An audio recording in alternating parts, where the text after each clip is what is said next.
In this, no less than 11 of the 13 athletes have beaten 3 minutes 53 seconds. Now, quick word from David Moorcock as they line up. David, there's talk of a world record. Do you think it's possible? It's a still night, conditions are good.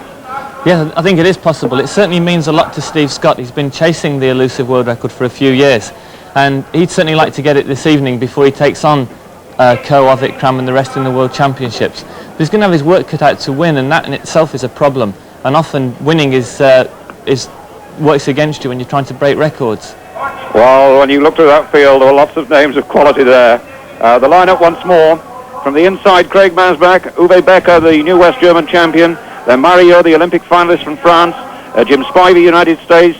Wessinghager, the European 5,000 metre champion, West Germany. Ray Flynn of Ireland. Gonzalez, the man who beat Sebastian Coe. Abathkal, who was knocked over here a fortnight ago in the crash with Steve Ovett and Ray Flynn. Todd Harbour, Eamon Coughlin, the world indoor mile record holder. Brian Theriot, Steve Scott and John Walker. And there, those two, Steve Scott and John Walker, right in the middle of the picture. Steve wearing number 3, over here with his family now for the European Tour. And 1:09, well, we told John Walker ran his 80th sub-4-minute mile the other night. 4 laps of the track, and away they go at a tremendous pace.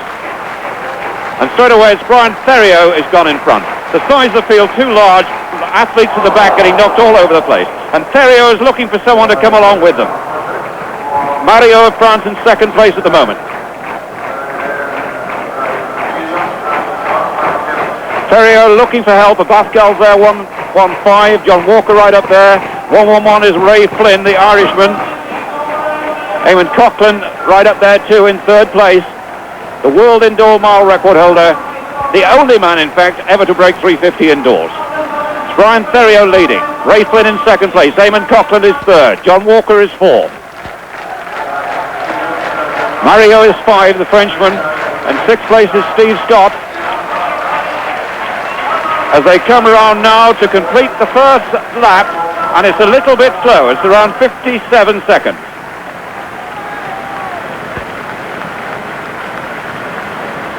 Still Ray Flynn in second place. Coughlin is third. John Walker fourth. Steve Scott is 5. Mario is 6. Abathkal is 7. And no sign at all yet of Gonzalez.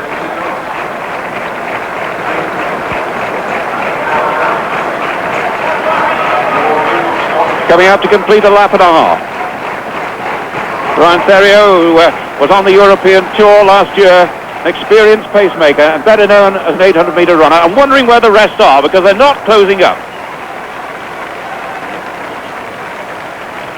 Wessinghager's made no sort of move either, and really Theriot's more worried about the fact he's way on his own. I wonder if we can see a Tom Byers happen when he ran right away from the rest when he was supposed to be pacemaking. So he comes round with 2 laps still to go. Eamon Coughlin second, Ray Flynn third, Walker 4, Scott 5, Wessinghager 6, Gonzalez 7, Mario 8, Abathkal in 9th place, and in 10th place Jim Spivey. 1:57 after 2 laps, and the chase is on now after Theriot. Eamon Coughlin in second place.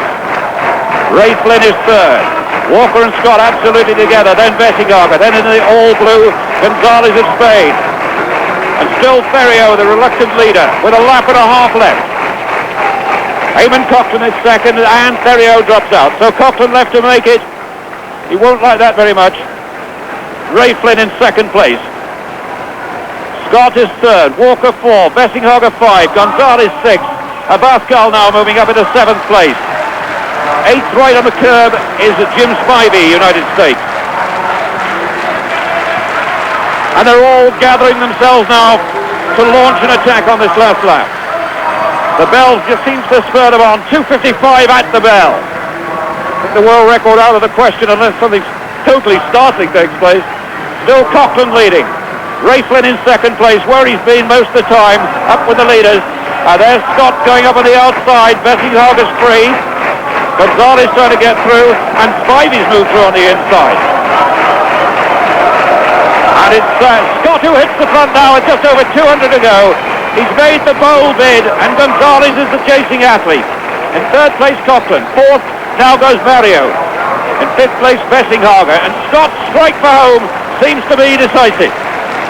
The American champion, gritting his teeth, roared on and helped by this packed crowd in the stand, and he comes storming home in front.